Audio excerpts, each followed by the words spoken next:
So I want to try. So I want to try and do these videos more often.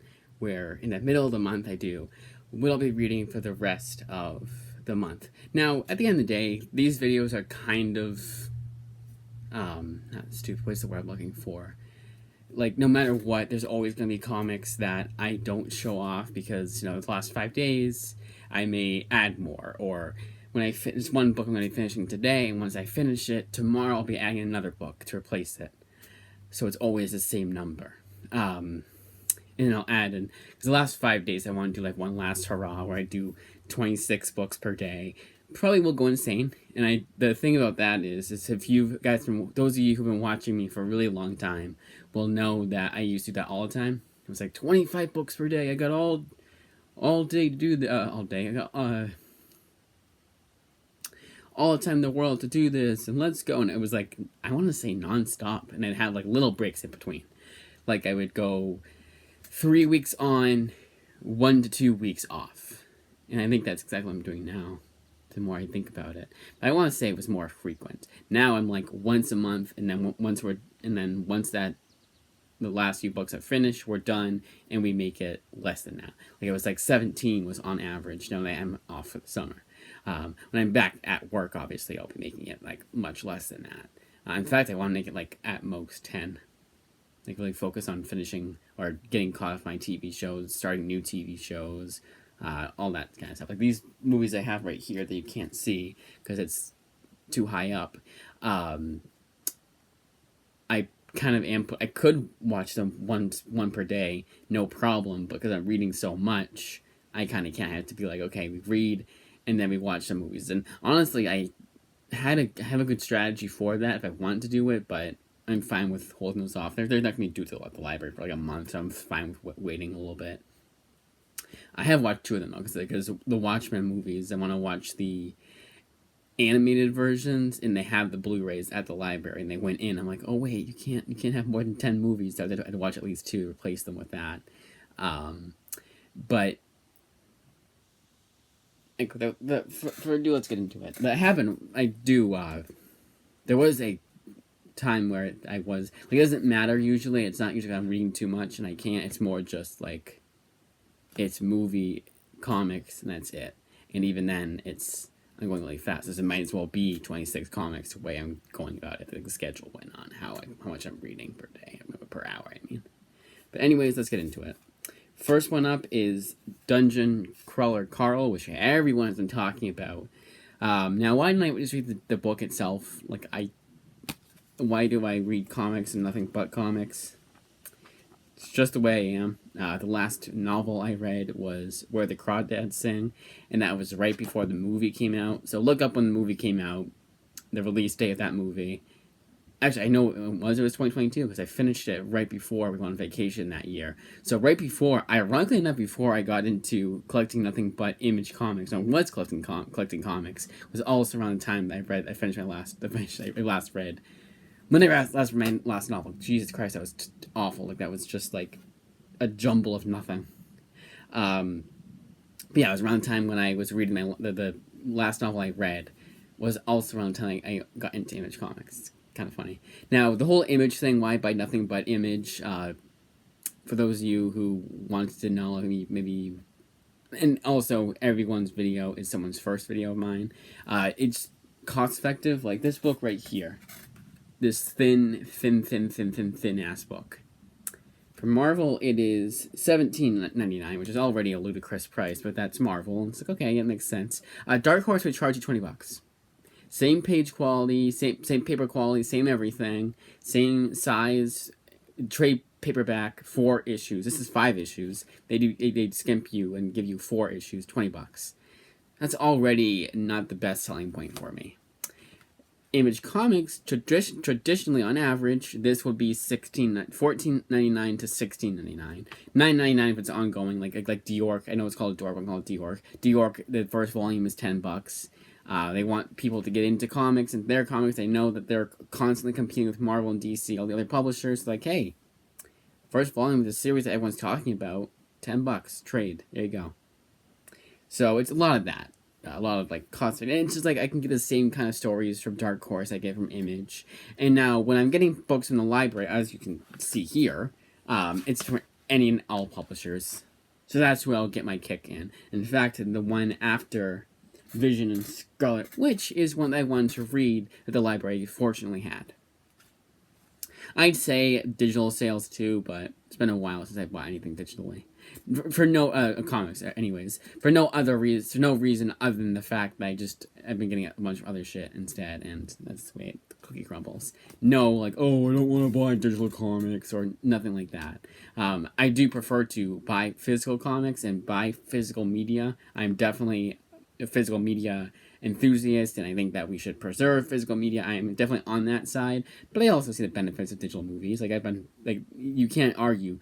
Meet the Robinsons, one of the best kids movies of all time, $5 to own. I'm gonna buy that shit. And yeah, I know anytime Disney could pull the plug and be like, well, if you want to watch Meet the Robinsons, you need to watch on Disney Plus, and you can't. The way you just bought, yeah, you're not getting a refund, and we're pulling it from iTunes, so you can't watch what you just bought. I know that it can happen, but highly unlikely. And Movies Anywhere is all for preservation of digital media. So as long as it's on Movies Anywhere, I breathe a little bit easier. Still hesitant, yes, but breathe a little bit easier. And yeah, like Paramount, they're not Movies Anywhere friendly, so anything I buy from them is a little bit more like. But I think iTunes is like the last, like, iTunes would do something about that. They would fight harder than PlayStation is right now. Which I guess means just fighting at all. Because PlayStation doesn't give a shit. Anyways, Dungeon Crawler Carl, everyone's talking about this series. I'm going to finally read it and see what all the fuss is about. A friend of mine, someone I talked to on Messenger, she really loves the series, and ever since then, I was like, okay, I gotta get into the series. First chance I get, I'm gonna read it, whether it's comic, the digital graphic novel version, or the novel version. And I hope it's the same thing either way, like the same story, but just told in a different format. And it's the same author. Actually, let's see if it says adapted by.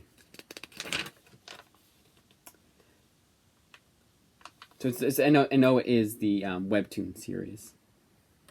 Oh, no, Tevagon. So it's just because Matt Dimon is the creator, that's why they have his name on the cover. So it might be a different story, I don't know. But we shall see. I noticed a cat. One of the selling points for the Messenger friend is that there's a cat in it. I found really funny, because like, hey, you remember, we talked about cats a while ago. Very briefly, but remembered. I liked to imagine that anyways. It's entirely possible it's not what she was getting at. So I had to do to film this twice because my dogs had to bark her head off. I was like, that's going to be really annoying for people. Okay, 3:19. And should I grab my phone? Yes, I should. It's on the floor, not even plugged in. My brain is just weird sometimes. It's like, let me do this thing that's going to completely inconvenience me. Like, put my phone... Might as well just throw my phone out the window at this point. I hate my brain sometimes. I really do. Yeah, 3:19. Alright. Vision and Scarlet Witch. This is a 5-issue miniseries. Now, this is written by Steve Orlando. So it's smack dab in the... I want to say the middle. It might be the end, but it's part of his Scarlet Witch ongoing series. And I thought to myself, well, there's 5 volumes that came out before this. Am I going to be confused with this volume? I hope not. This is one that I honestly... So this, for whatever reason, the library that lends this to my local library, I pick books up from my home-based library, they take a while. Like, it's like 3 months on, and then you have to add in 2 months after that for whatever reason that it takes them to get the book out to you. And I know it's because, well, we want our page... So let's say the library is Springfield Library. My home-based library, let's call it Quahog Library. So Springfield Library is like, hey, we have this book. We're going to give it to you so you can pick it up right at Quahog Library.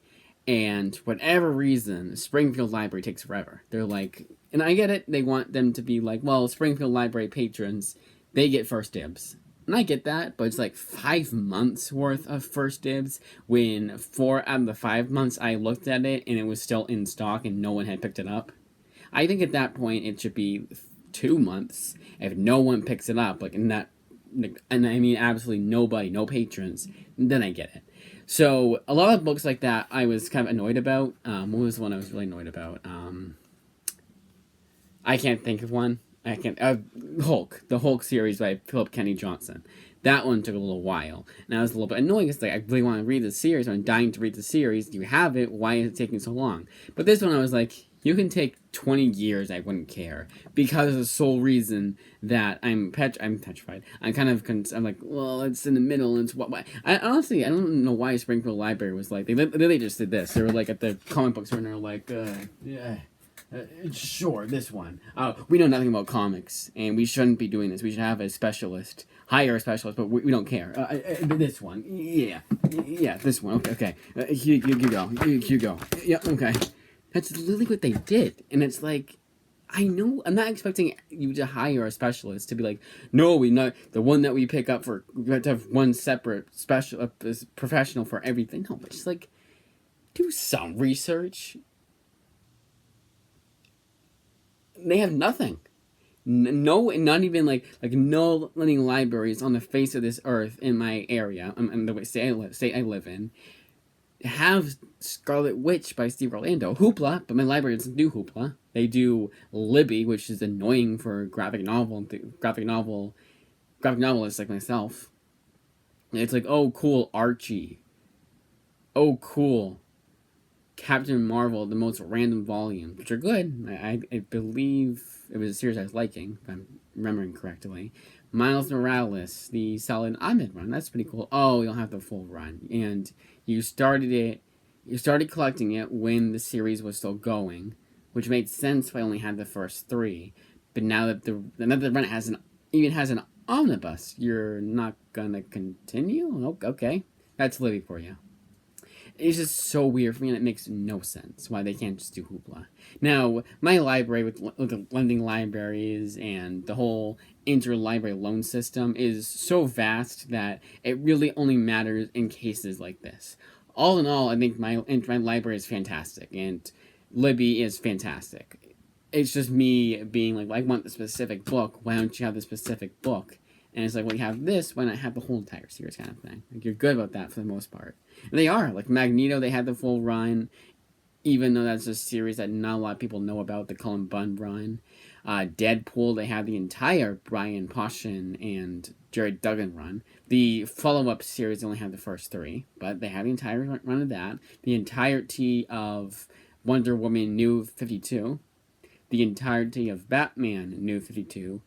The first few volumes of Detective Comics, but for the most part, they are really good. Like, that's why it makes even less sense to me, because like, well, for the most part, you're really good. Like 80%, even 80% success rate. Why are we still to this day at 20% unsuccessful rate? That's my point. And that's why it's very important for anyone who wants to argue with me in the comments to hear me out and to wait until I fully explain myself. At the end of the day, I'm not. It does sound like I was complaining, but it's just irritants more than anything. Like, I'd rather just have the first volume of his Scarlet Witch run, you know. But time will tell if this is going to be either a good enough jumping on point or confusing, and I have no idea what's going on because there's 5 volumes that came up beforehand. Or they constantly say, this happened in Scarlet Witch run, this happened in Scarlet Witch run. I'm expecting more the latter, but that's still irritating to me. But time will tell. Daredevil, A Cold Day in Hell. I cannot wait to read this series. From the little that I've heard about Daredevil, Cold Day in Hell, I think it's going to be a modern day Daredevil Born Again. Should I have my hopes that high? Probably not, but I do anyways. It's Charles Soule too, by the way. And it's a 3-issue miniseries, so I know each issue is going to be a little bit longer, so I know I'm going to have that, like, mentality going in. I looked it up, it's 40 pages per issue, which is not bad. Yeah, Charles Soule. The other thing I was hesitant about was, like, ooh, is this part of his Daredevil run? I don't think so. But reading the back of it, I was like, oh, is that what happened? I'm not gonna say what it says in the back, because it's kind of a spoiler. And I'm like, does did this happen in Charles Soule run, and he's continuing on, and like, I guess I don't know enough about certain runs of Marvel comic characters, so that should be naivete. I know a lot about comics, but not everything. The first 7 issues of Star Signs by Saladin Ahmed. Unfortunately, this series did not get its 9-issue treatment. Saladin Ahmed just forgot about the series, is my theory, my game theory, if you will. I read this before. I really liked it. I want to read it again, even though I'm still going to be annoyed that it's not complete. And then, so this one I'm going to put, yeah, okay. So I finished the first 2 volumes of Dark Ride. Now we're on the 3rd and final volume of Dark Ride by Joshua Williamson. And this series has been really damn good. This, I want to say, even better the second time around. It's so enjoyable. The pacing is perfect. Now, what do I mean by perfect pacing? Perfect pacing for me is one of two. It can be either both or all of one, but either or and or. So either you have like it's a 22-page book and it feels like nothing, and or it has very little dialogue and there's a lot of if it has an action heavy scene or action heavy issue that doesn't require a whole lot of dialogue, it doesn't have a whole lot of dialogue. That's perfect pacing for me. When it calls for heavy dialogue, fine, have heavy dialogue. That's fine. I'd call it perfect pacing too, if it has the right amount of dialogue. Actually, that's what I should have said. If a comic issue has the right amount of dialogue and action scenes and all that, perfect pacing, and or it feels like nothing getting through each issue. And Dark Ride has been both of that. So, fantastic series by Joshua Williamson. So far, it's even better. It's even better the second time around. Trees by Warren Ellis. I'm trying so hard to get into this series. I've read it several times over, and really the only thing I like about it is the main character whose name is... Do you have it in the back here? No. Oh, that's not helpful. But it's not Joe Crazy. It's the black kid and his trans girlfriend. I really like that. That's really well done, in my opinion, at least. And for someone like Warren Ellis to write a trans character and have them not be the villain is crazy in it of itself, and deserves all the praise in it of itself.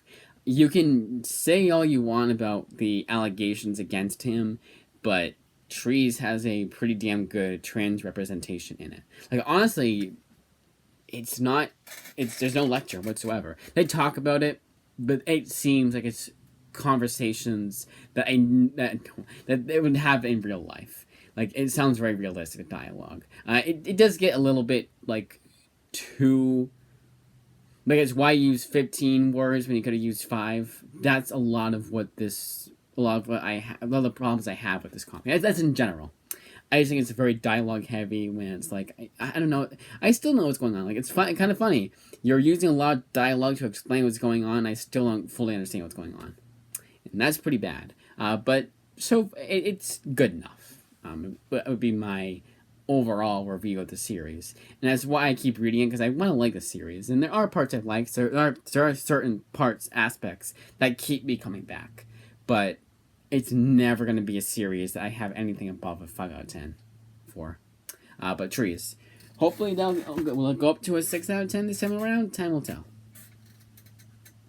Nomen Omen. A crazy comic series that only indie comics can tell. That's all I'm going to say. This is by Marco Pibucci. And it's also a English translation, and so we don't have the rest of the series in English. It's an Italian, but not English. Very frustrating, because I really do love Nomen Omen. And it also has been a long time since I've read Nomen Omen, so I want to read it again. Alright. Invisible Republic, Volume 2. Oh, Gabriel Hardman is one of the most underrated writers, and Karina Benchko, one of the most underrated writing teams of the past 10 years. They're getting some recognition for, I think it's just Gabriel Hardman. He's getting some recognition for his Black Label Batman book, but still not enough. Very damn good writer. You check out his stuff. If you ever see the name Gabriel Hardman on something, pick it up. Made in Korea is written by Jeremy Holt. So one thing I remember reading about this the last time was that it's very unsubtle. So I'm going to, so when I hold, so spoilers, when my hand is up like this, that's spoilers. But in Made in Korea, and put it down, obviously it's not spoilers. But in Made in Korea, there are two Columbine type people. And they're very unsubtle. One's named Dylan, the other's named Eric. When the whole when the whole shooting happens, the bomb doesn't go off. They have bombs, and the bombs don't go off. For one certain character, they say, "Do you believe in God now?" Or the same exact word for word what they said to that, I forget her name, but what they said to the religious student in real life. And I think that is just a little bit too much, too unsubtle. But I still like the series. But despite that one flaw, that was a spoiler flaw, I do still like Made in Korea. I think it has very good pacing, and it's a great story that I keep going back to. Like, I read this not too long ago, and I already want to go back to it and reread it the next month. That's a sign that a story is really damn good. This is a series I'm almost done with. I'm on issue 6 out of 6, so mentioning today. Volume 3 of Alex Posada by Jonathan Luna. That's Jonathan Luna. And Sarah Vaughn. I'm all back to back. Sarah Vaughn is a really damn good writer. Pretty damn underrated. When I say as underrated as Gabriel Hardman, almost. Alex Posada is probably her magnum opus. And I reread this series often. And this time around, I was like, I remember way too much from this series. Am I going to be like, when I read this series, I remember too much. It's good, don't get me wrong. No. Like, I spent like, oh, that's the reason why. The Silver Coin is anthology comics done right. Anthology horror comics done right. In October, this would be a perfect read. It's 15 issues, so if you want to start it and finish it on October 31st, then, or if you can binge all 15 issues in one sitting, I would not recommend doing that, although it has the perfect pacing to do that if you're so inclined. If you ordinarily do that, it should be no problem for you. But I don't do that. I read one issue per day. But yeah, you do that no problem. It has great pacing. And it's a bunch of different writers too, so you don't have to deal with the same writer. So you didn't like one story, well, you don't deal with the writer for too long. It's just one issue. The only one I will say I don't like is the Jeff Lemire issue, and that's because it's so different from every other story that was told. Like, it's more sci-fi than horror. It has horror elements in it, sure, but way more sci-fi than horror. Skyward by Joe Henderson. Here, let's check time. 3:34. All right. I don't want to take too long to do this video. I think some videos can run too long, and it's like, well, I'm rambling. That's why. Let's cut down rambling. Skyward by Joe Henderson. See, some of these series I'm trying to think to myself, no, I would not have talked about this already, because I would have finished it already. Oh, shit, I did, because that's right, too. Okay, so I'm going to be quick about it, because I already talked about it. Skyward by Joe Henderson. Really damn good writer, super underrated, really underrated series. This is, like, this honestly would be a good jumping on point for Image. A lot of books, pretty much anything from Image is a good jumping on point. But I mean more like to gauge whether or not you'll like the publisher. I think Skyward is a good way to go. Or if you don't want to get too weird, like Sex Criminals is a very weird series, and it might turn off some people that aren't used to that. And Skyward will get you into stories that are different from the norm. But it's not too weird, you know what I'm saying? Skyward, Joe Henderson, and we're on volume 3, right? Yeah, volume 3. So you're almost done with this one, too. That's why I say, like, doing these middle-of-the-month videos, it's kind of like, well, if you're constantly changing, like, honestly, there's probably at least one series that I finished that I didn't show off at the beginning of the month. But this is just, like, I like doing it, you know? I think it's fine to do it at least twice. But yeah, to keep doing it, I'm not going to do it every time I change the books. But maybe towards the end of the month, I'll do one final, we'll be getting the rest of the month video. Time will tell. Renato Jones, The 1% by Carrie Kyle Andrews. I don't remember what the point of what I was going to say was. So this is essentially like if you're reading the news and you're like, oh my god, won't someone do something with these super rich assholes? If only we had Renato Jones in our lives. I mean, obviously this is fiction and it should not be done because he's the Punisher, but for super rich. But it's very cathartic for those people, I would say. So pick it up if you like that. And it's not preachy at all. It's not like over the top. They're really stingy and slimy. It has a tongue-in-cheek vibe to it that I really appreciate. From what I remember reading it, of course, I've read it twice now, and the second time I read it was a little while ago. But I do remember that from the I do remember that, like, at the very least. But I'm also really liking it. Carrie Kyle Andrews is another pretty underrated writer. He has a certain certain tone and feel to his comics that not a whole lot of other writers can pull off. He's the better. He's Steve Scrotze, but better.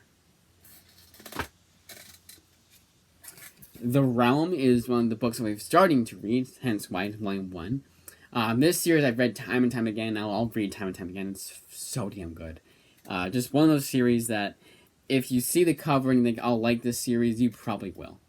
It juggles a few genres, but it does it in a way that doesn't feel like it's juggling genres. And it may sound confusing to you guys, but trust me, when you read The Realm, you'll know. It does start out, it never, tells you... It's one of those books that starts right in the middle of the action, and it never tells you, there's too many flashbacks. Those of you who don't like that, you're not going to like The Realm, unfortunately. That's the one thing that's one warning I'll give.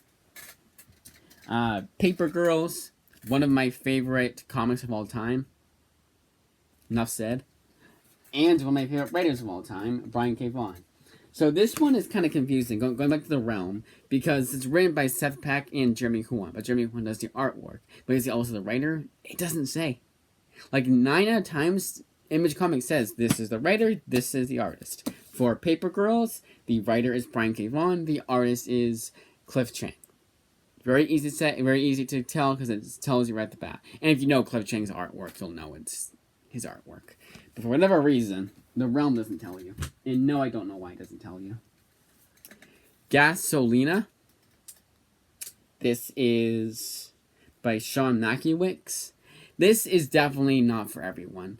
The overall story structure is very off-putting for people who are not used to this kind of storytelling, for indie publishers and independent comics in general. And even then, it still isn't everyone's cup of tea. The first issue is free on the Kindle. If you really like the first issue, you'll love this series like I do. The Old Guard by Greg Rucka. Soon to be, probably my top 10, honestly, for Image Comics. If I'm doing specifically Image Comics, it would at least be an honorable mention. That's how good this series is. And I'm reading it yet again. Terror War. I'm going to finish this series. When it Star Signs, I don't know. This one's pretty good too. Has its flaws, isn't perfect, but it's very entertaining. I think at the end of the day, that's all you ask for comics, just to entertain at the end of the day. If you're not trying to break new ground, then at least if you're not, I shouldn't say talented enough, but if that's not your goal, if your goal is just entertaining, then I'm fine with that, and just entertaining, nothing else. I'm fine with that, and that's what Terror War is. Tech Jacket by Robert Kirkman and several others. The Invincible spinoff that so far has only been a couple Invincible mentions. So far so good. I was told by Reddit you didn't need to read Invincible to know what's going on in Tech Jacket, and so far that rings true. They said there's a couple of references. I knew that going in. I figured that was going to be the case. But better than it being no, you can't. You have to read Invincible beforehand.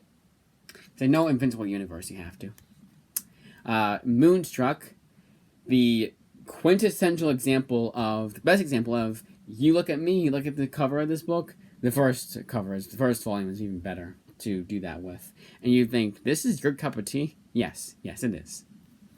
I also like Lumberjanes, I also like Ms. Marvel by Kamala Khan, I also like Smile by Rand Telgemeier books in general. It's proof that I don't just read comics that are super edgy and violent. I'm not just a Garth Ennis liker.